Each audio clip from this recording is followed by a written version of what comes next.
جہاں مسلمانوں کو اپنی بہترین حکمرانی اور جنگی صلاحیتوں پر عبور حاصل رہا تھا، وہاں مسلمانوں کا ایک ایسا طبقہ بھی تھا جس نے سائنس اور ٹیکنالوجی کی بنیاد رکھی اور دنیا کو ایک نئی راہ پر گامزن کیا۔ چونکہ ہمارے پیارے آقائے دو جہاں سرور کائنات حضرت محمد صلی اللہ علیہ وآلہ وسلم نے مسلمانوں کو تعلیم کا خاص طور پر کہا، یہی وجہ ہے کہ مسلمانوں نے نہ صرف تعلیم پر توجہ دی بلکہ دنیا کو علم و ادب، سائنس اور مختلف علوم کو بھی اجاگر کیا۔ اس لیے اگر ان مسلمان سائنسدانوں کا اور ان کی ایجادات کا نام نہ لیا جائے تو مسلمانوں کی تاریخ مکمل اور پائیدار نہیں ہوتی۔ تاریخی دنیا کے اس ایپیسوڈ میں آپ جان سکیں گے دنیا تاریخ کے بہترین مسلمان سائنسدان اور ان کی ایجادات کے بارے میں۔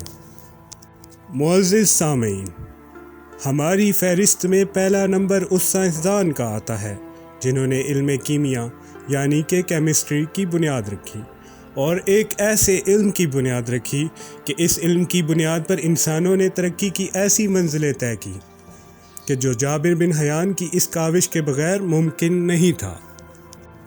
آپ عباسی دور کی نامور شخصیت تھے۔ جابر بن حیان 737 عیسوی میں ایران کے شہر طوس میں پیدا ہوئے اور والد کی وفات کے بعد یمن تشریف لے گئے۔ آپ نے قرآن پاک کی تعلیم حربی الحمیری سے حاصل کی اور مذہبی تعلیم امام جعفر صادق سے حاصل کی، اور زندگی بھر مذہب کی سختی سے پابندی کرتے رہے۔ اس کے بعد آپ کوفہ چلے گئے۔ آپ نے اپنی زندگی میں بہت سے سائنسی تجربات کیے اور متعدد کتابیں لکھی۔ آپ دنیا کیمسٹری کے پہلے انسان تھے جنہوں نے کیمیا میں تجربات کی بنیاد رکھی۔ آپ نے بہت سے سائنسی آلات بنائے۔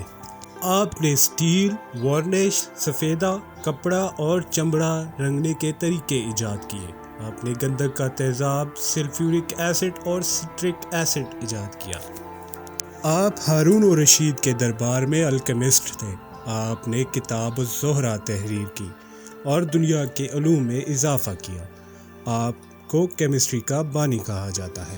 بنو عباس کے انقلاب میں بنو امیہ کی مخالفت کی اور بنو امیہ والوں نے آپ کو گرفتار کر کے پھانسی دے دی۔ آپ نے 815 عیسوی میں وفات پائی۔ ہماری تحقیق میں دوسرا نمبر البیرونی ابو ریحان کا آتا ہے۔ 4 ستمبر 937 کو خوارزم کے قصبہ بیرون میں پیدا ہوئے۔ 995 میں البیرونی جرجان پہنچے اور وہاں سے شہرت حاصل کی۔ آپ نے اپنی پہلی تصنیف آثار الباقیہ لکھی اور اسے قابوس کے نام پر معنون کیا۔ البیرونی سلطان محمود غزنوی کے دربار سے وابستہ رہے۔ علم و فضل میں البیرونی کا کوئی ہم پلہ نہیں تھا۔ آپ نے سیاروں اور ستاروں کی بلندی ناپنے کے لیے اسٹرولاب ایجاد کیا۔ اس کے علاوہ نظام شمسی یعنی سیاروں کو اپنے محور پر اور سورج کے گرد گردش کا حساب لگایا اور اس کے نتیجے میں پیدا ہونے والی جغرافیائی تبدیلیوں کی وضاحت کی۔ آپ نے برِ صغیر کے ایک قصبہ جو آج کے پاکستان میں آتا ہے، پنڈ دادن خان میں بیٹھ کر زمین کا محیط نکالا جو آج کی جدید پیمائش سے بالکل مطابقت رکھتا ہے۔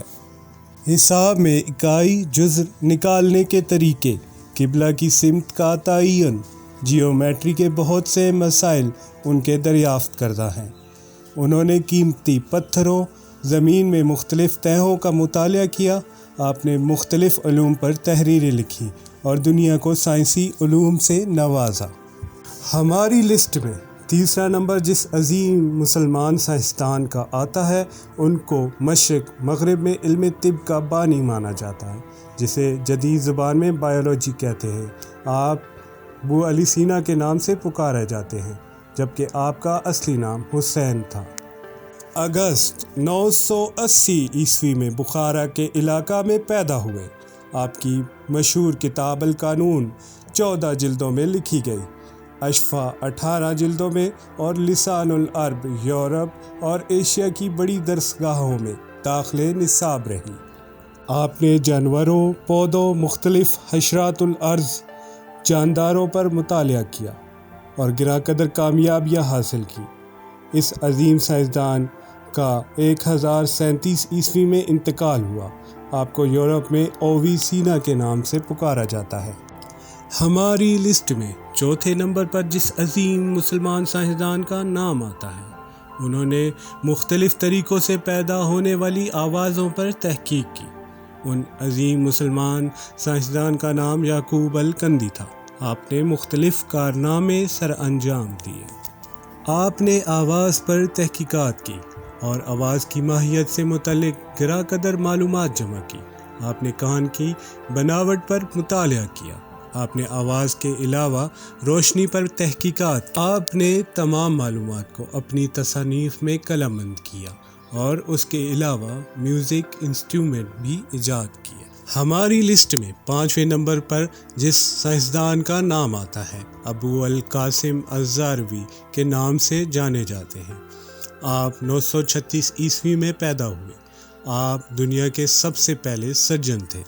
آپ سرجری کے علم کے موجد بھی ہیں۔ آپ نے آپریشن میں استعمال ہونے والے سرجری کے آلات بھی ایجاد کیے اور بہت سے نازک آپریشن بھی کیے۔ آپ نے طب اور سرجری کے حوالے سے ایک کتاب التصریف لکھی۔ آپ نے دنیا کا سب سے پہلا ہاسپٹل بنایا جس میں سرجری کے آپریشن کر کے مریضوں کو شفا یاب کیا جاتا تھا۔ اس کے علاوہ مسلمانوں کی تاریخ میں کئی مسلمان سائنسدان گزرے جنہوں نے سائنسی دنیا میں نئے انقلاب برپا کیے اور نئے علوم کی دریافتیں کی۔ جس دور میں مغرب لا علمی کی تاریکی میں ڈوبا ہوا تھا، اس وقت مسلمان علم اور ادب اور سائنس میں ترقی کر کے بہت آگے نکل چکے تھے۔ یہ ایک ناقابل تردید حقیقت ہے۔